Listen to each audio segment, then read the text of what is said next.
In the light of recent discussion and misconception surrounding the resolution of issues surrounding OML 245, the Minister of State for Petroleum has offered clarity and dispelled any misinformation that might have risen. It says the OML 245 is a significant oil block within the nation's territory, which has been subject to various litigation and discussions across different jurisdictions. It says the core issue resolved around the agreement between the federal government, Shell and ENI, wherein the federal government facilitated the transfer of rights from Malabo to Shell ENI in exchange for consideration. This process was conducted transparently in accordance with established legal frameworks. The minister reveals that throughout the legal proceedings, there has been no evidence indicating any criminal liability on the part of the federal government or any involved parties. All legal battles across multiple courts have concluded with outcome affirming the absence of criminal wrongdoing. And so when they say I mounted pressure, I didn't mount pressure on anybody, but it is important that we resolve the problems. What is the problem among the parties about OML 245? We took ENI and other people, including Malabo and others, to courts in different countries. Like I said earlier, in Canada, in Milan, in the UK, in Switzerland. We lost all because there's no evidence to prove any case of corruption. And this block has been like that for the past 28 years. All of us, I'm sure, graduated before we're 28. So how can you have one block that could actually change the life of Nigerians? A very prolific block. That has been tied down for 28 years. What are the issues? Even if we continue with all the cases, the ones you had no evidence. And so you lost all.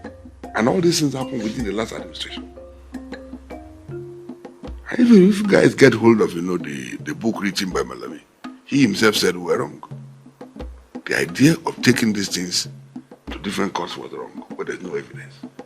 Even the ones here, no evidence. So what we're trying to do is to see how we can discuss, resolve all the issues, so that all matters could be resolved, so that we can get the investment in Nigeria. On the complexity surrounding the OML 245, the minister says President Bola Ahmed Tinubu has demonstrated astute leadership by directing efforts towards resolving the lingering issue. Meetings and discussions have been convened with stakeholders from various countries, including Netherlands, the UK and Milan, to explore avenues for an amicable resolution. With just a 5% reserve investment ratio in the oil sector, which is the lowest globally in the last 5 years, the minister says there is an urgent need to boost the investment in the sector to avert an imminent economic crisis. If you go to Brazil, it's 115%. If you go to Mozambique in Africa, it's 92%. If you go to Angola, it's 46%. If you come to Nigeria, 5%. If we do not do whatever we can to attract investments, the crude oil deficit we have here will be a souvenir not seen by you and I, that will translate to nothing in the next few years.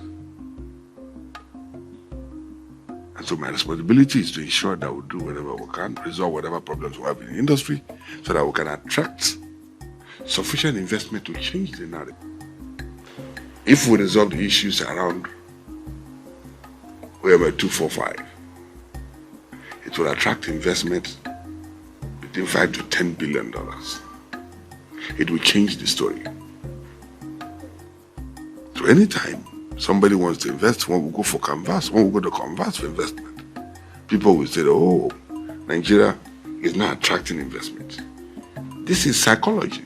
It further stressed that President Bola Ahmed Tinubu's interest lies on the transformation of the vast natural resources into prosperity for the nation. It therefore urged citizens to remain patriotic and continue to build faith in the renewed Hope administration, as the President has supported the resolution of all issues around OML 245. Kike Lomo Okeri, Global Television News.